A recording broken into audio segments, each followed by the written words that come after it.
There are so many studies that really connect, the microbiome to all aspects of our health. But back then, the Human Microbiome Project was just beginning.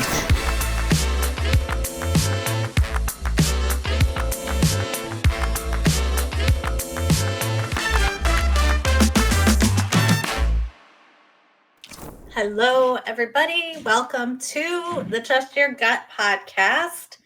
I'm very excited to have my guest today, Simh. Welcome, Anu. So great to have you. Thank you, Hannah. It's my pleasure. So, why don't you tell our listeners a little bit about you, what you do, and how you're involved with the gut microbiome? Yeah, I am a board certified functional health coach. I help busy women live at the ideal weight, and I do that by really helping them take care of their microbiome, their brain chemistry, hormonal health, and reframing their mindset. So I kind of put all of that together. So the whole premise is it's not just about losing weight because 80% of people who lose weight gain it back. So it's all about how do we take care of your gut so you don't gain the weight back. So even from day one, uh, I'm asking that question of my clients. What are we doing to make sure that your microbiome is resilient? It's doing all of the things behind the scenes for you, so you just don't gain that weight back. Because that is a huge problem, right? You spend a lot of time and money losing weight, and it's so frustrating when you gain the weight back. It's like going to college for 4 years or 2 years and then going back and you're told you need to go through that again. I feel like it's like that, with people who lose the weight and gain it back. So I am so passionate about that. I want women who spend all of their time and money and energy, for them to know that they can indeed live at the ideal weight, and it's all starts with the gut. And my own I had my own gut issues that got me excited about the microbiome. This was way back when we didn't have the internet, and I had to go do all my research at the library, and I put my science background to work and learn about the important role the microbiome plays in our gut. Today, Hannah, I mean, you're the kombucha queen. There are so many studies that really connect, the microbiome to all aspects of our health. But back then, the Human Microbiome Project was just beginning, and we were in the infancy of research. And even then, I knew that that was the missing part of the puzzle. Somehow I felt if we start taking care of our forever guests, they're not going anywhere. We take care of them, they're going to symbiotically take care of us. So that's how it all began. Yes, I totally agree with you. I think that we have an intuitive understanding because of course we live with our own bodies. We live with all those microbes inside of ourselves, and it's so interesting how our cultures and programming have kind of shifted our ability to trust in ourselves and to trust our intuition and to have so many questions about these things. But we're at this really cool precipice where a lot of information about the types of foods that we've been sold through the grocery stores and whatnot, we're really starting to understand the full spectrum of negative impacts that those can have on our bodies. And so I'm excited about where we are right now, right? The Human Microbiome Project has been going on for over 20 years. We have so much more information about our gut health and how that can help us.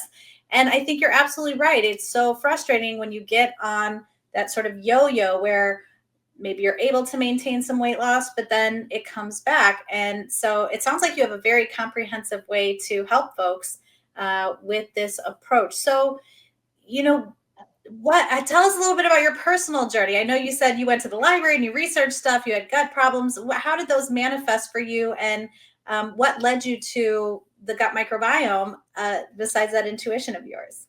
Well, I mean, you're absolutely right. We have that inner wisdom. Our body is just this incredible machine. There's so many systems that we take for granted, and we're looking outside for help, right? And I was no different. I was following the rules, going doctor to doctor, trying to find out what's going on with my gut.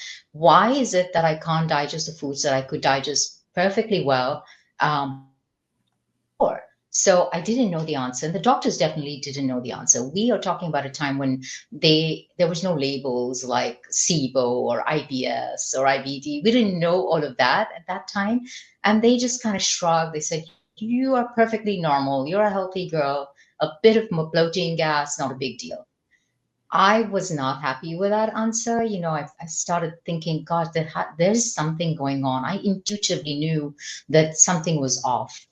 And I still remember the time when I had gone to this new doctor, and he was literally laughing at my symptoms. He said, "Everything that you're saying, we residents go through this all the time, all the time.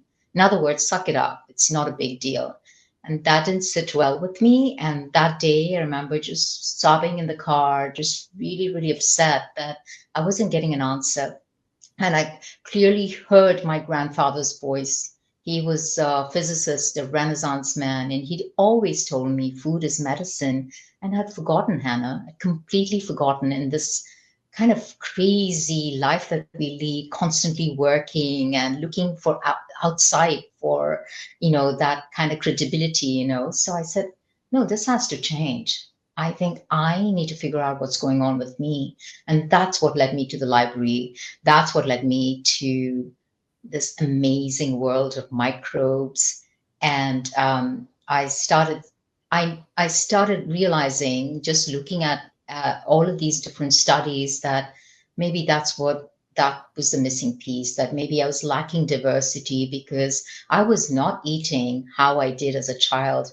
I mean, growing up in a family that had a lot of diversity, plant forward diversity, I completely stopped eating like that. It was just fast food and, ultra processed foods. That is the convenient American way. So I bought into that completely. And so I slowly started changing that and started thinking not about feeding me, but feeding about these guys inside of us. And I don't want to romanticize it, but we do have a symbiotic relationship. And the more I learned that if I fed these my microbes the food that they think of as fuel, then I'm rewarded at some level, as far as my health.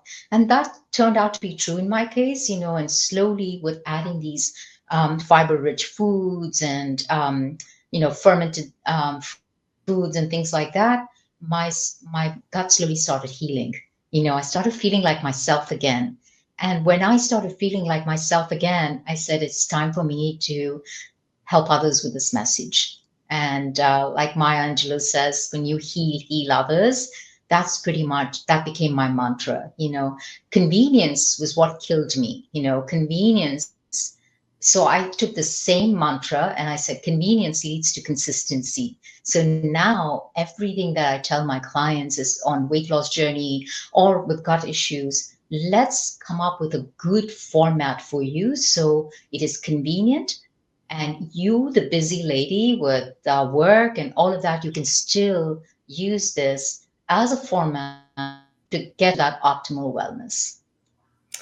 I really love, first of all, that it was an ancestor, right? Somebody in your family line who came to you through your memory in this moment of need, because I truly believe that in our DNA, we contain so much wisdom and so much information. And to have that person in your life who, in this moment of frustration and sorrow and breaking down, you could remember and bring that kernel of wisdom back into you. And that really sort of, what I'm hearing is, became this sort of lifeline, returning back to yourself.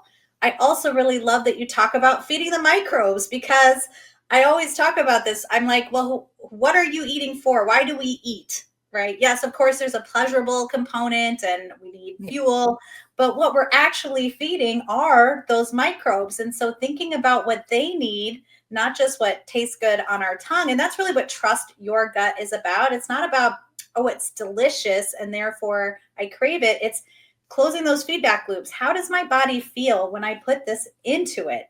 Is it good? Is it energized? Is it depleted? Is it bloated? And so the more that we close those feedback loops, the more we can start to understand what it is that's going into our bodies. And I also love that you came from a background that was more diverse, plant forward. Wheat, corn, and soy, that's what we subsidize here in the United States. And so, unfortunately, that's what all of our ultra processed foods are made of. And we've become sort of Yeah. monoculturists instead of having a diverse diet because of the way that the system's set up. So, I just love hearing about your journey and then how inspirational you turn that around to help other people, because of course you're not the only person who needs this support and help. And so what are some of the signs when you're working with folks that their gut health might be out of balance? So sorry, Hannah, you're kind of cutting out, but I Oh, think you that's okay. said what are Yeah. some signs? Right. What are some of the signs that someone's gut might be out of balance? Yes. Um, well, the interesting thing is sometimes it's not even the gut. Sometimes it is, they could be bloated, they could be gassy, they could have like smelly gas, like rotten eggs smell kind of gas, which is like very frustrating for a lot of, especially women. Men seem to handle it better, it's like, it's a little bit of gas, but women really are bothered by it. But sometimes it's not even starting in the gut. It is like anxiety. I see that when a client comes to me, I can see it, whether it's a virtual call or they see me in person. The first thing I notice is there's this disconnect.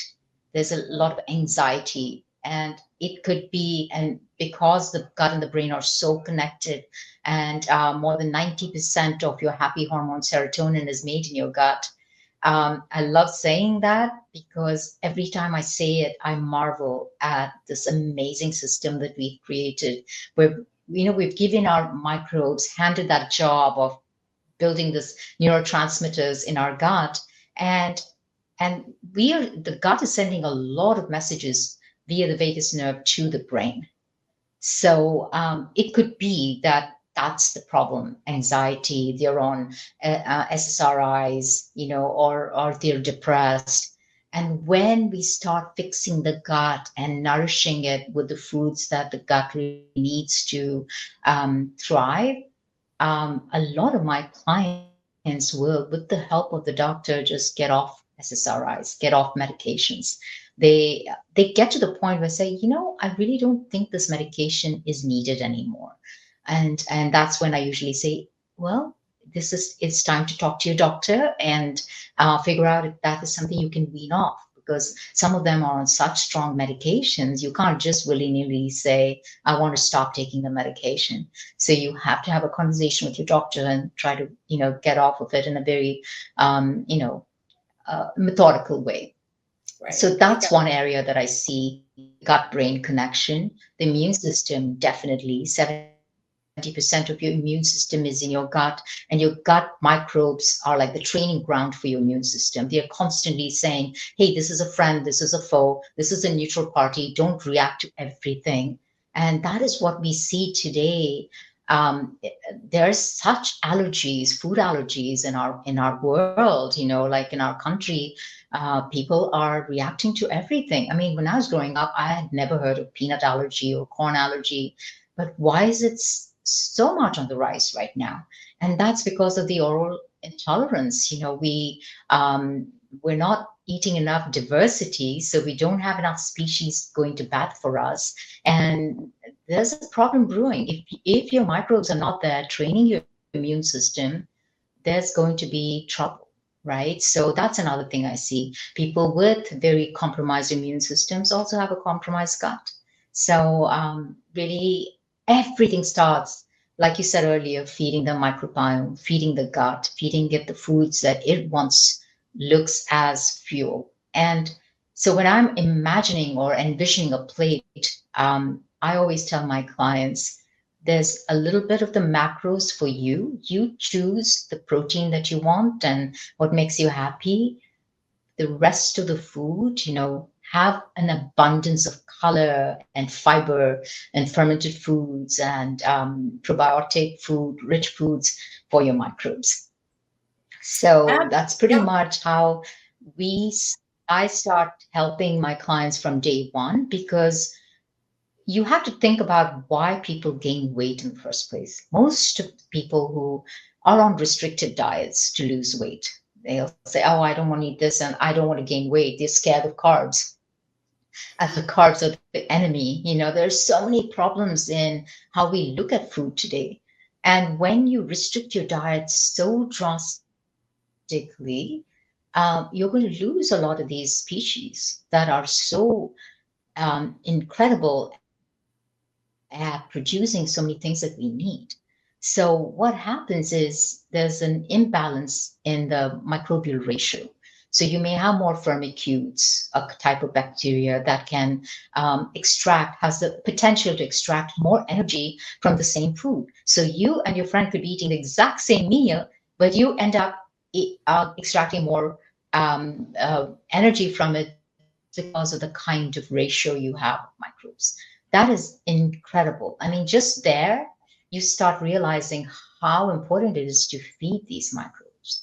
And they also kind of hold on to the obesity memory. That's studies are showing us that. So you could struggle and lose weight and okay, I'm finally at my ideal weight, but the microbes have this memory of your obesity. And this is because they have a lot of species that are missing that are really good at extracting things like flavonoids, metabolizing it. And so making sure that your gut microbiome gets a good, comprehensive diet is super important, I think. Oh my gosh, there's so much in there I want to address. And I think you're right about, well, so first of all, the way I try to reframe it to help people really understand is that, I think of the gut as the first brain, right? Like this is the one that we actually need to care for because of its impacts on every other part of our body, including, right, our thinking brain, our emotional brain, and things like that. And so, absolutely shifting the focus away from sort of trying to think your way out of it into more of your feeling, more into trusting the information you're getting at that gut level is so important. And like you said, it isn't just a physiological symptom manifesting in the gut itself, but it's the anxiety, it's the immune system issues. And I think, unfortunately, a lot of the allergies, like you're saying, they're not only because we've had a loss of species, which is huge, the amount of antibiotics were prescribed, the impact of C-sections and missing out on that bacteriological Absolutely. heritage by not coming through the birth canal, and then children of children of children, right? The many generations removed from that. And so we're really at this loss. We're kind of behind the ability to help ourselves. Then, of course, who we're putting adjuvants, different proteins into various things that might be injected into your body that then create a negative reaction to them because they've been, injected with something that causes a negative reaction. And so there's just layer upon layer of the many ways in which, unfortunately, our current society is sort of stacked against us when it comes to this microbial diversity. So it's good to recognize that we aren't alone in this process, that this isn't unusual, and that we haven't done anything wrong to be here. And raising our awareness about it allows us to then make different choices. And so I'm hearing you talking about fiber-rich foods, which of course have that prebiotic benefit in creating a substrate for your microbes to feast off of. I'm hearing probiotic foods like kombucha, like yogurt, all of our fermented friends that we have consumed since the dawn of time, because before refrigeration, that's how we preserved our foods. And because we lived in dirt houses and dirt soil, right? We were surrounded by soil-based microbes all the time. And now we live in controlled environments and we're always very clean and sanitary. And that can have a deleterious effect if we don't allow ourselves to get dirty, if you will, and play in those environments. So, of course, I love you hitting on the fermented foods, but how do you see fermented foods like kombucha play in feeding and supporting the microbiome? What from your working with clients and research have you seen in regards to that? Well, I think foods like kombucha just offer people a variety. Like, for example, I have clients who cannot tolerate things like, let's say, kimchi, be it taste or be it, maybe they're struggling with something like SIBO or IBS and they're not able to. kombucha or kefir and things like that, or milder versions of kombuchas, they seem to, people even with gut issues can slowly incorporate that into their lives, so especially home brewed kombucha, because they're not pasteurized, it's a much better.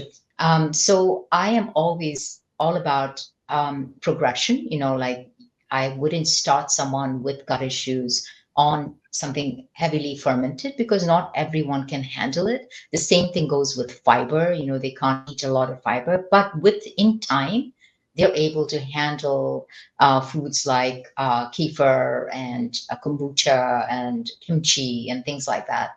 And there are many studies that are pointing to the fact that even 1 week of fermented foods like this can completely change this your gut species.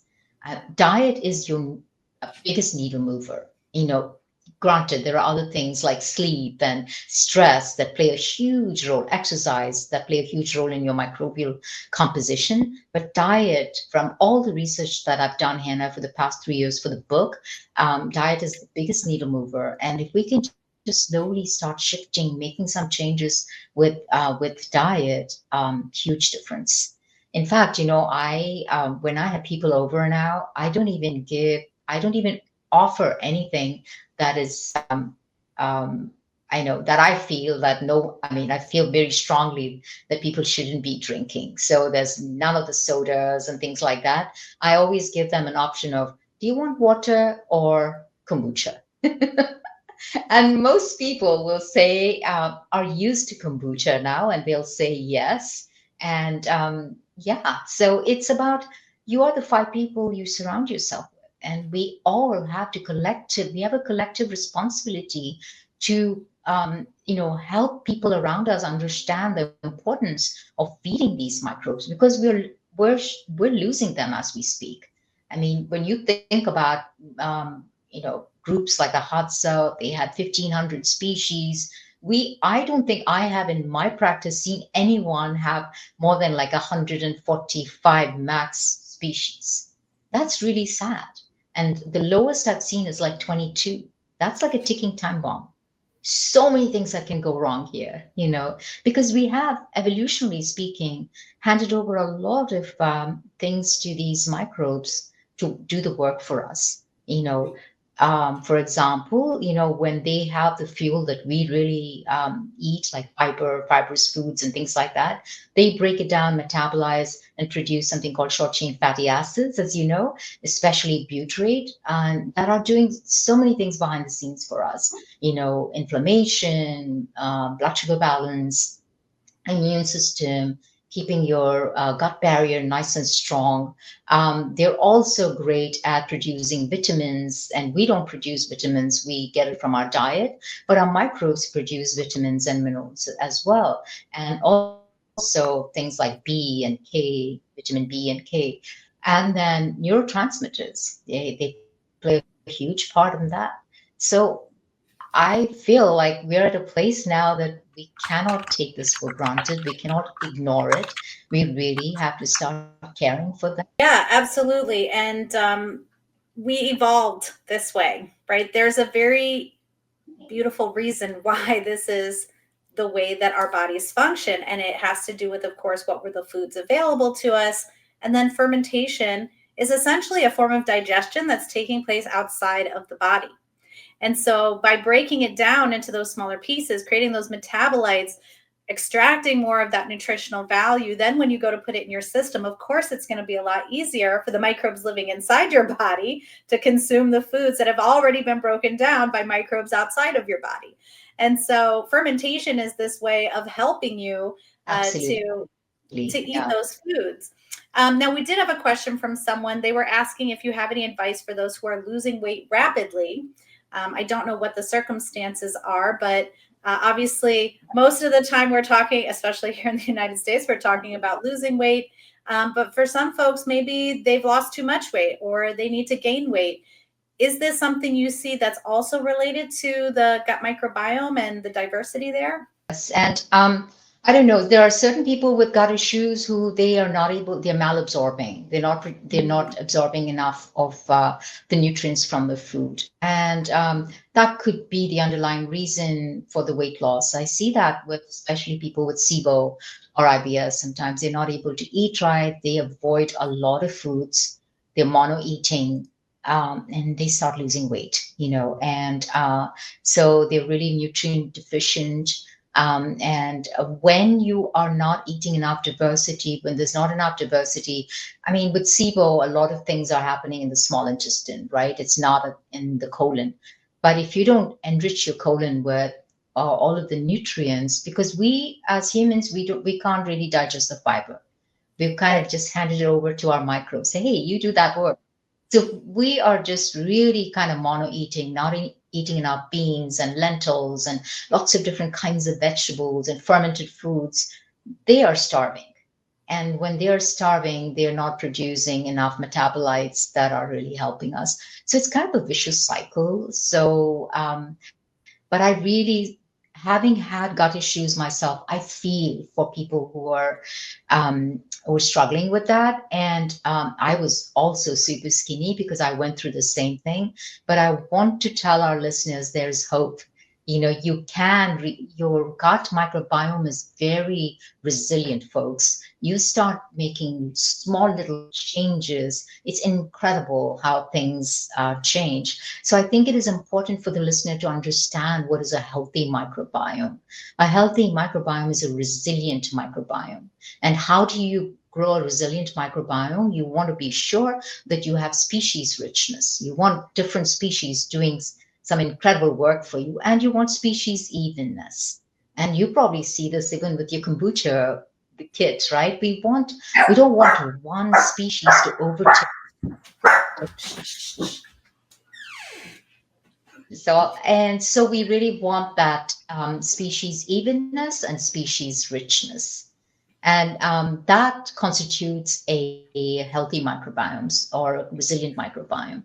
And if you have a resilient microbiome, you can kind of fight back from anything. You can bounce back from any kind of illness.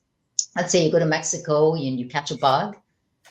Why is it that some people are able to bounce back and others go through, oh my gosh, it becomes this huge thing and they have to take antibiotics for it. They get diarrhea from the antibiotics. It becomes this huge thing because you don't have the microbes that are doing some really important work behind the scenes. So even if you do have gut issues, I think with time you can heal your gut. I say that with such conviction because I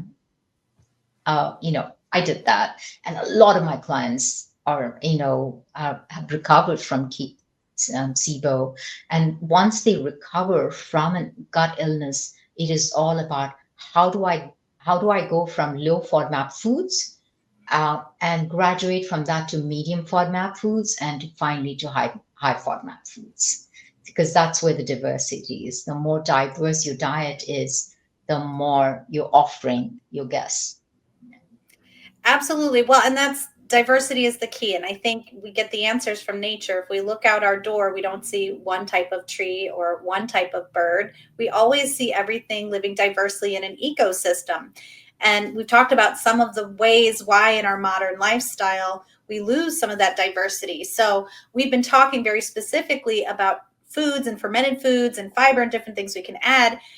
Do you ever, and so one question I had was, in your practice, are you doing a gut microbiome test? Like, where do you recommend people start this process to understand first what's the temperature read on my microbiome to know if I have enough species? And second, do you only rely on food, or are you also including some supplementation in order to create that diversity in the gut? Obviously, it's going to vary person to person, but just in general, what are you seeing in your practice? And that's a great question. I do offer a microbiome test largely because it starts making a client curious about their own gut microbiome. Granted, right now we're not in a phase where the microbiome test is diagnostic in nature. It's not diagnostic, but it can it tests the feces, right? And the feces is a good representation of what's happening in your distal colon, in your colon. So it's because of the proximal nature of it, we have a good idea, both from the dead and live microbes, who's in there, how many species do you have. So I would say really looking for a good shotgun sequencing, whole genome sequencing kind of test is very important. That's what I use in my practice. Then we get the keystone species, and or they may have some pathogenic load. And I am enough research shows that it's better for us to enrich and grow more of the beneficial bacteria than go after the pathogen load. So that's pretty much what I encourage my clients to do. And even and the test could also tell us things like, is the ratio off? Do you have more of the energy extracting kind of bacteria? If you do, that can be connected to your weight gain or weight loss. I mean, so it gives us a lot of interesting information to start the conversation. And then based off of that, we make dietary changes and I don't know, I think, and my clients feel like that connection with their microbes, when they see the test. Oh my gosh, you guys are inside of me, and that is how it was for me, Hannah. Once I knew that, I didn't feel alone anymore. I know people might think that's crazy, but it's true. You realize that we are this ecosystem, and it's a symbiotic partnership. We're holobionts, and that makes all of us feel like so I don't know, it feels protected and doing the right by the people, by these microbes who are inside of us. So, and I think you had another question Well, I was asking about about, supplementation was because it diet? it was about Yeah, the diet and or supplementation. Well, supplementation. yeah, that's a great question. And a question that I get asked a lot is, what kind of probiotics do you recommend? And true, it's completely bio-individual. It's really hard to say which. It depends on what's missing. Having said that, I would caution our listeners to not just buy a probiotic that looks really pretty cool. Just everyone has great marketing. I think it's better to look for strains. What kind of a strain does this probiotic have? Does it have strains that are well studied, like lactobacillus or bifidobacterium, akkermansia, things like that? And also, why are you taking it becomes very important. Just taking a probiotic without really a good reason for it doesn't really help. And lastly, a probiotic by definition is something that confers some kind of benefit to the host. So you need to figure out, is it really helping you? And that you'll find out in within a matter of weeks, because they're in your system, they're giving you some help as long as you're taking it. So that's another thing to remember, that they're transitory at best. As long as you're taking the probiotic, you're getting some benefit from it. When you stop, whether they colonize is up for grabs. It's hard to say. Sometimes they do, sometimes they don't. Yeah, And I that's like. why I believe that growing your own is most important. That's where the kombucha, that's where the fermented foods, that's where the fiber all come in. It's so important. Let's say, for example, you've heard about acromantia. It's like a blockbuster, a keystone species that everyone's spending a lot of money on, like $100 a pop or something. But what if we actually grew them? If you start eating foods that are high in polyphenols like pomegranate, dark chocolate, green tea, and start really taking the time to grow it, chances of it finding a place in your gut is much stronger than just taking a supplement. And this is not me saying it, it's based on studies. Well, and but I love that perspective because I think our culture is so indoctrinated into thinking like, oh, where's the magic pill? Where's the one thing? Where's the right? We're always, what's the one solution that's going to solve it all? And the reality is, it's not one.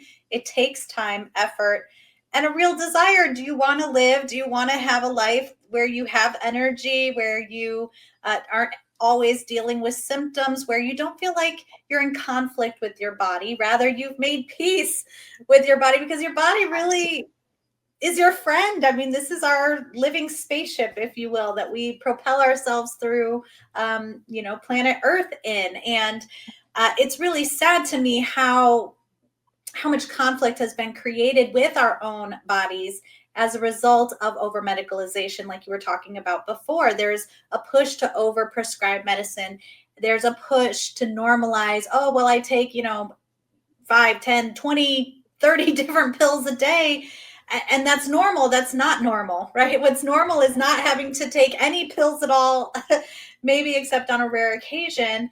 And it's normal to diversify your diet. And that's why things grow in seasons, right? Because we're not supposed to have I watermelon mean, year round. absolutely, and I 100% agree. And for sometimes it's like medications for lifestyle diseases like type 2 diabetes, hypertension, and things like that, which are all lifestyle related diseases. So a lot of our chronic diseases are from our lifestyle. So by making these changes, as I mean, I'm not saying at all that you stop the medication, but start making the changes, and you'll see that you need less and less of that. The part that aggravates me most is things like taking a proton pump inhibitor, like, an antacid kind of thing, medication like omeprazole or something like that.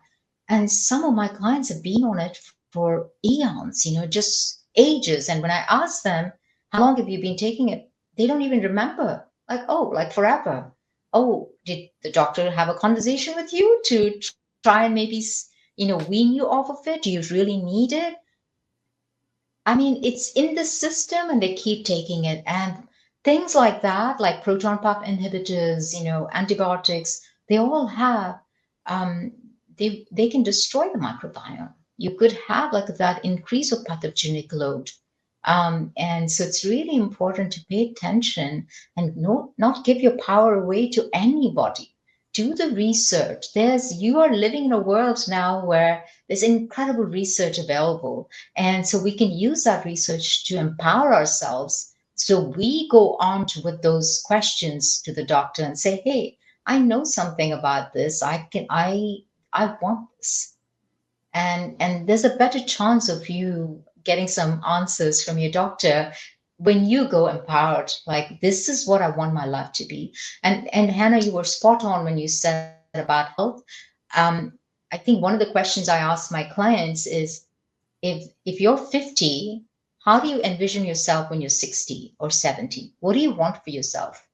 Some people will say, oh, I really wish I could hold my grandchild, or maybe put a suitcase on top, and like the carry-on, things like that. Oh, I wish I could exercise or run like I do now in my 40s.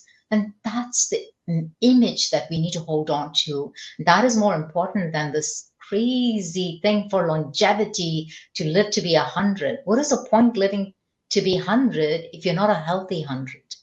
You just become a burden to yourself and society, right? So the most important thing is health, and it's our responsibility, to take care of ourselves and for our future generations. So I'm not a burden to my daughter or son. Say, listen, I'm doing my best here. I'm taking care of me, so you don't have to do all of that. You don't have to wipe my, so.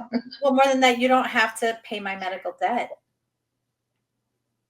right? Like there's, Yeah, and that too.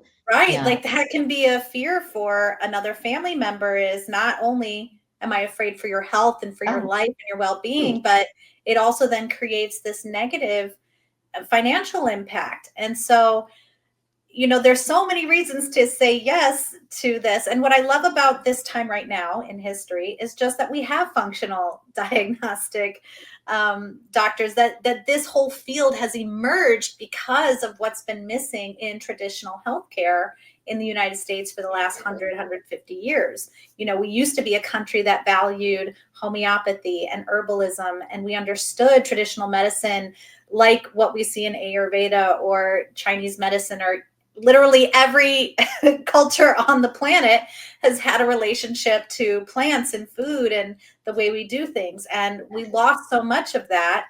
And now there's a real resurgence of it. And so you've alluded to your book. Tell us a little bit about it and how that can help us with all the things we've been talking about. sure.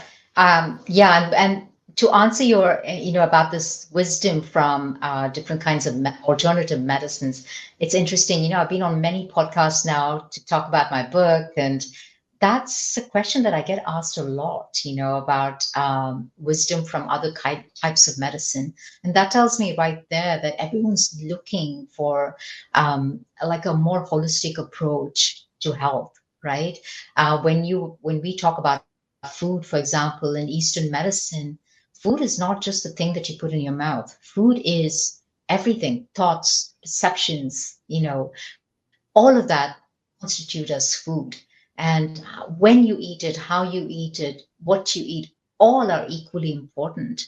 And seasonal eating, for example, Hannah, is something that the microbiome really respects. When you eat seasonally, we're straying away from that. So going back to the farmers market, eating something in season. If a client says they're having mangoes in the heart of winter, I'm like, that's not helping at all. So we really have to be mindful of things like that as well.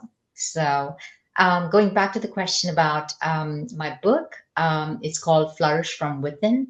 I spent the last 3 years writing it, because of my passion for the microbiome and everything it does for us, for our health. And one of the things that I kept hearing from my clients was like, Anu, I wish there was a book that had the information about the microbiome and telling us what to eat and what kind of changes that I need to make. So I took that to heart. And so it's almost like a little Bible for someone who's not really a microbiologist or a science person, someone who can. So I tried my best to keep the science really based, easy to understand, So the first part of the book is about the microbiome. The second section of the book is about a diet that I proposed. It's largely to feed your microbiome. I don't go into what kind of macros you need to eat because everybody is different. How much protein you need is very different from what I need. What kind of protein you need is very different from what I need. So I leave that to the reader, but we talk about how to feed the microbiome because that is very evident from all the research, like what kind of foods are really these microbes thrive on. And finally, I have about 50 recipes to support it. That sounds really great. So we can find that on your website or anywhere books are sold. Uh-huh. It's right now it's on pre-order. You can pre-order it on ninearmsofwellness.com, and it's launching the spring, and it's available where all books are sold. Oh, great. And that so tell us again where people can find you if they want to know more about your services, this great information you have to share, and of course the book. Sure. The things that I offer are weight loss programs, but they're all in based on the microbiome and gut brain axis and hormones. And so you can either work with me one on one or through like group programs. And then I also have a specific program for gut health. And then my book is also sold on the same website, and it's called ninearmsofwellness.com. And that's my philosophy and my business. And I say 9 arms because I realized that food is the biggest needle mover, and it's one of the arms. But we need all 9 arms to keep us healthy, and the other arms are like sleep and nutrition. I mean, hydration, exercise, self-care, connections, breath. Keeping stress, biohacks for stress. All of that equally important in optimal wellness. I couldn't agree more. And we need so many people to share this message because we're trying to change, we're trying to create a paradigm shift here. We're trying to change the culture from within. And so the more of us who are talking about these things from our unique perspective, I mean, we come back to the same basics. When you look at many different health, speakers and luminaries in our industry, there a lot of them are saying the same things. But that said, it's what voices resonate with you, what information carries with you, and that's why I think we need so many more people to be talking about this. And I'm so grateful that you are, Anu. And in fact, I think we have one of your books to give away, so we will share details on how to do that with the podcast when that comes out. But it has been so nice to talk to you today.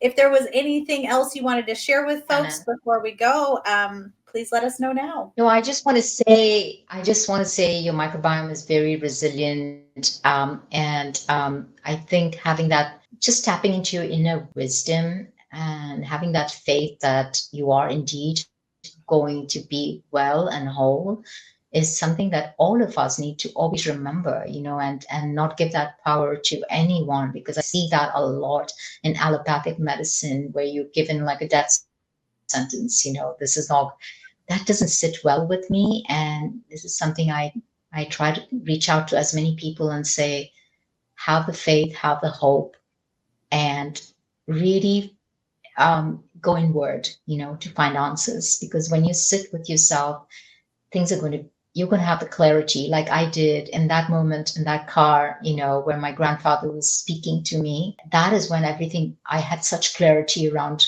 what I had to do next. And we all have the opportunity when we have a few minutes to ourselves. So I I think that would couldn't. be my biggest message to everyone. Yeah. Yes, absolutely. You're Thank not you. broken. You are whole. You are complete.